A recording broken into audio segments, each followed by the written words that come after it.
right. Good evening, everyone. Sorry for the delay. Had a little bit of technical difficulty, and I do apologize for that.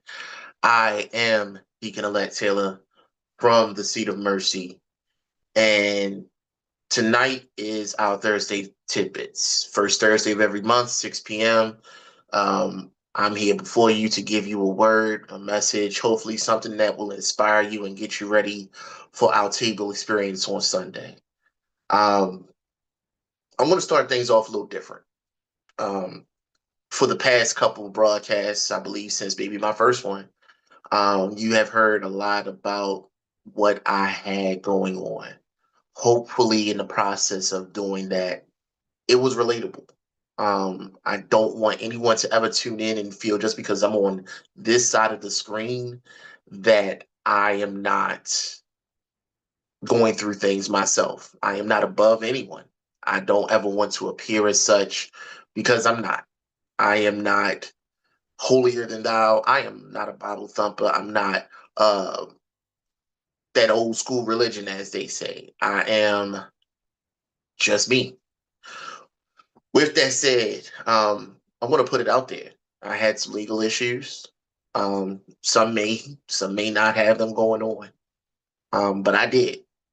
Some are like, oh well, he got in legal trouble and then he found religion. He got into God after he got in trouble. No, no, no. I was me and God had a great connection, and I was in my faith well before I got in trouble. Some people, yeah, they do find religion once they get into some type of legal difficulty. However, I did it the other way. Uh, with that being said, my sentence was given to me, and I have done it. It was not a long time, not to make light of it, but my life is different because of it. I will not again minimize anything that I have gone through or what I am currently going through. To be honest with you, right now I am in a conflict internally, and that is one, staying that devout and real Christian, that strong walk. And then I have the other side of me right now that is going through a lot of anger, frustration, confusion. Um, and a lot of you out there who may be watching, joining me, are going through the self same thing. So, with that, my message for you is, can you stand the stretch?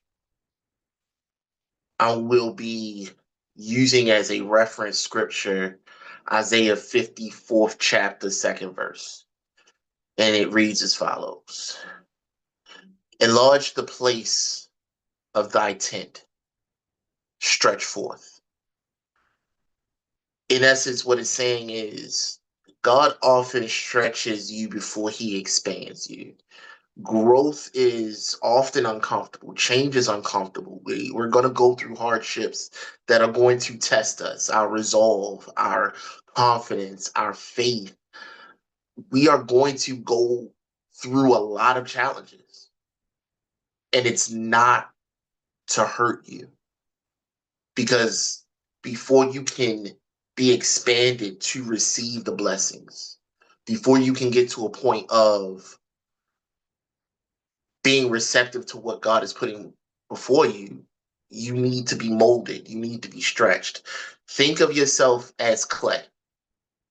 There's not one person out there who hasn't played with clay, maybe even Play-Doh.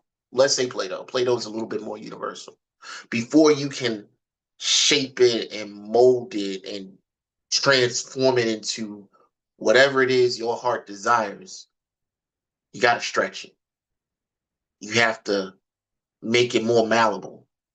So that way, when it comes time for you to shape it, it's easier to do so. Why? Because it's already gone through the stretching process, the tension, and even adding maybe some water just to get it a little bit more malleable. I say that because I am in my stretching process. I firmly believe that. I believe that at this time, I am going through my growth phase. While I have always had a walk with God, my walk was not always the closest. It was not always the most receptive. There were times when God had to literally yell at me in order for me to understand that I'm even being spoken to. And when it comes to God, He's always started off as a whisper. His contact with you was always been a whisper at the very beginning. Why? Because as a whisper, you have to tune everything else out. You have to block it out just so that you're able to then hear his voice when it comes time for it. If you don't listen at that point, it gets a little bit louder and a little bit louder and louder still until the point where either he's now yelling at you and it's deafening. All right, God, I hear you. I get it. I get it. I'm quite sure many of us have gone through that moment. All right, God, I hear you. Or in some instances, words run short. Now something has to be done to get your attention. So I'm in my growth phase. I'm in my stretching phase. I'm in that phase where I am being tested. While I may feel it's unfair, it's unjust, and I have a lot of people telling me it could have been worse. I understand that. I do recognize that. And I do receive that. It could have been a lot worse. It could have been so bad that I wouldn't be here before you today. My family would be missing me. I wouldn't have the opportunity to hug and kiss my daughters. But I'm here. And I'm here by the grace of God. I'm here because I have a praying family. I'm here because I've had people who don't even know me praying for me, championing for me. You got this, brother. And even in some instances, we got this because they felt that my fight was their fight. And I appreciate that. And I would be remiss if I didn't have my moments where I was incarcerated and I felt at some points, what's the point? I didn't see or feel where this was going. It goes back to something that I imparted on one of my fellow cellmates. Delay is not a denial. I gave that word a couple episodes ago. If you need to go back and reference it, but a delay is not a denial. I didn't see it. But just because I didn't see it doesn't mean that it didn't exist. I didn't understand it, but it doesn't mean that it's not happening. So as I sat in my cell, often praying or meditating for either clarity or just a sense of calm and peace to wash over my mind and over my heart, I then spoke to others in my cell and others in my tier, in my cell block. I made it a point to impart on them that hope is not lost. And even though some points I felt it myself, that hope was drifting away, seeing them being receptive to what I was saying reaffirmed what I was saying. It brought it back to me. We often relied on each other for moments of I'm feeling a certain kind of way right now, and I just need a word, something positive. And I thank God for giving me the cellmates that I have. So, brothers, if at any point you watch this now, if you're able to watch it live, or if you catch it whenever you get out, I want to say thank you. I could have been in any other cell. I've said this to you all, but I want to make sure that I give you your flowers publicly. I could have been in any other cell. I could have been in a cell where it was a whole bunch of ruckus for no reason. I could have been in a cell where all kinds of negativity could have been just crashing down on me like waves. But God Almighty found it fit for me to be in a cell with other brothers who were not only receptive, but had a level of hunger for positivity. It did my heart good to a degree that I really can't even convey in the words that I would get asked to pray for the self. If it wasn't for an individual, can you please pray for everybody? Just pray for the self. The day I was released, preach. That's what they would call me. Preach. Before you go, can we get one more? Just one more before you leave. And you just pray for us one more time. It wasn't a joke. They didn't take it lightly. It meant something. And because it meant something to them, it meant something to me. I'll never forget that. Thou preparest a table in the presence of mine enemies. In the midst of everything that was going on, there was still that moment of positivity. There was still people who wanted to hear from me, listen, laughed with me, not just from me, but with me. Right now, we're all being stretched. We're being molded. We're getting prepared for us to be shaped in whatever it is that God finds fit for us. And I'm not just speaking on a level of religion here. We are living in a society where just because of where you're from or the color of your skin, you're being ostracized. You're being hunted, jailed, put in camps like animals, and not in the most humane conditions either. You are being treated as you are less than human. We are in financial straits where we don't know if the dollar that we own is going to have the same weight as it had a month ago, a year ago, 5 years ago. We are facing a crisis in the Middle East right now. And I call it a crisis because right now it's a bit confusing. We have soldiers. I have brothers, fellow Marines who are being deployed to an area that some are either familiar with or have never been. Young men and women who are about to go into something that doesn't even need to be. However, you may feel about the conflict, those are your opinions. From my standpoint, this doesn't need to be. This conflict doesn't need to be. We have people who need medical assistance, food, and right now they don't know what's going on, who to turn to, where to turn to, if they're going to make it, how are they going to take care of their families. It's a lot. I'm here to tell you, this is a growth period. You're being stretched. And while they always say, my patience is being stretched thin, you haven't broken. You're still here. If you can hear my voice, you're still here. And I'll be the first to tell you, you're still in the fight. And with every bit of energy I have, I'm willing to fight with you. I'm willing to stand with you, walk with you, pray with you, pray for you. And even if it's not you, if you want to reach out and say, hey, it's not me, I'm not feeling it, but I know somebody who is, I pray for them too.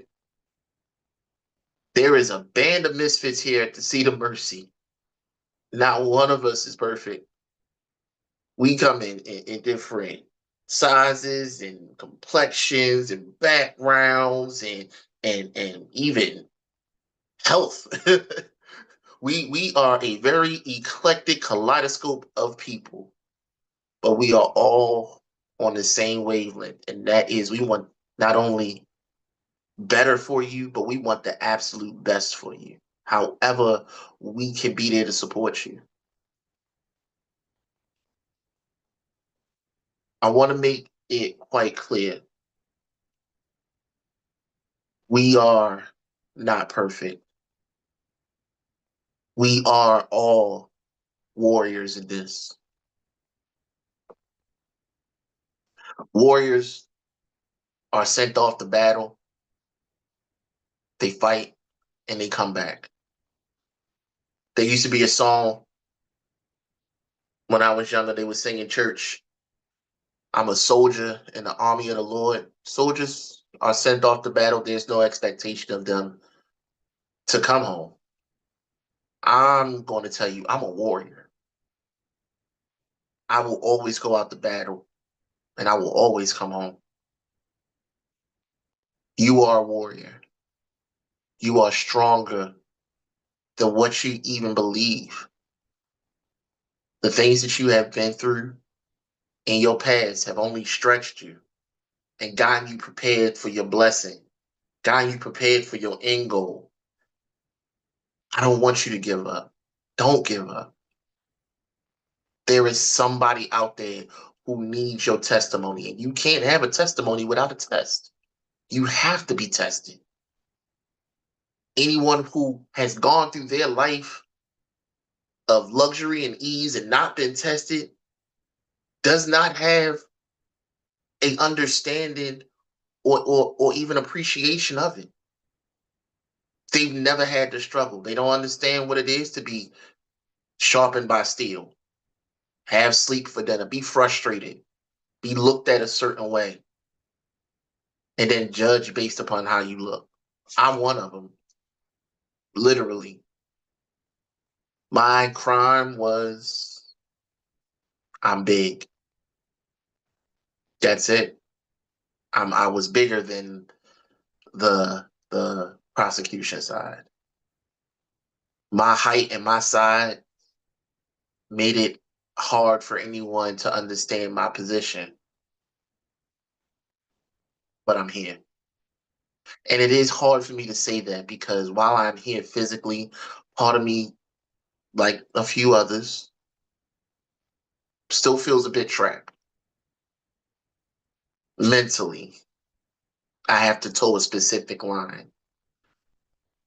But as I sat here and thought about it, that line that I have to toe on a legal aspect, I'm also doing in my faith, in my walk with God, as I am refining myself and how I maneuver this life. I still have to understand they run congruent. They're pretty much one and the same. Why should one be different than the other just because somebody banged the gavel and said this is what I have to do? But in my heart, I'm like, well, I'm following God. Okay. If I could walk the straight and narrow for God, I can do this. I can do this. And by I can do this, I ultimately mean we can do this. We got this. I don't care what the struggle is, what it is that is stretching you, that is making you feel like, God, why? What is happening? If your blessings are this big, but your understanding is this big, He is getting you to be ready for those blessings that are about to come down the pipeline, and you have to be ready.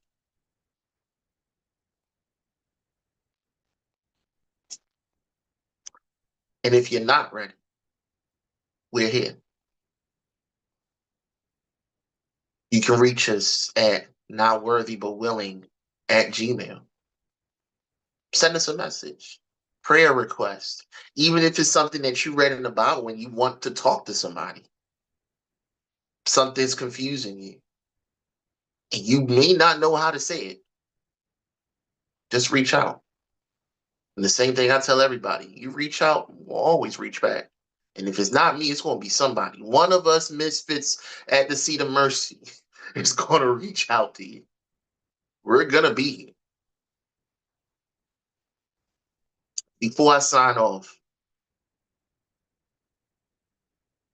I want to say to everyone that has ever listened, tuned in, even passed on a video, not just of mine, But act and see the mercy from this channel. Just pass it on to somebody. I want to say thank you. It means a lot. And we may not say it directly. I'm going to take the opportunity now to say from all of us, we thank you. Because the message is not falling on deaf ears. It may have been for you. And if it wasn't for you, it may have been for somebody else. We don't waste time. God did not put us in each other's circle for us to waste time. I appreciate everyone who has tuned in, listened, talked about, shared, comment, liked, whatever. I appreciate it. I also want to shout out a few of these brothers by name because one, I told them I would do it, and I'm a man of my word. But two, I want to put it out there that they were a blessing not only to me, and I thank God for them, but they were a blessing to each other. Little do they know.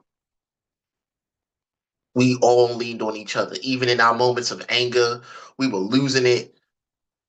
I remember sitting down with one of my cellmates and just talking to him. And he literally looked me in the eye and said, I know God is sitting with us right now. Because you are telling me things about my life and you don't even know me. I just wanted to sit with the brother. Just make sure he was okay. God found it fit for more than that to come out. So because I'm not there physically does not mean that I'm not champion for you all out here. Their names are Brother Omar, Brother Leroy Johnson. I call him Lil Bro. Brother Khalil Torbett, that's Big Fam. Brother Rodney Matthews, I call him OG. That's the fastest old man I ever seen in my life. That brother is on it.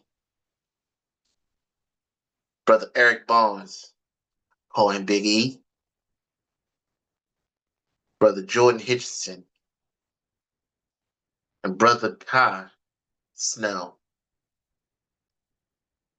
I want to say to you brothers, whether you hear me now or you hear me later, I appreciate you. I thank you as much as you have imparted on me. I hope and pray that I imparted nothing but positivity in your lives. And that going forward, we can continue to do so. When it comes time, I have a big announcement. I'm still working on it. I will be starting a mentoring program focused on not only building the lives of inmates, because I am going to start reaching out to inmates as well, those who are still incarcerated and those who are out, but just in general, men in general. If you need a circle of positivity, or at least someone to direct you put you in a direction that can help benefit you, that's what this is going to be about. Once I get everything locked in, trust me, I will be sharing it. But it is not to overshadow the Seat of Mercy, because we are still going to be here. It's just going to be another facet and another outlet that we can spread out and share.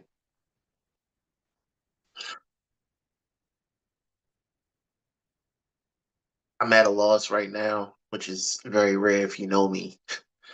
I usually have something, but I'm at a loss, and not for bad reasons.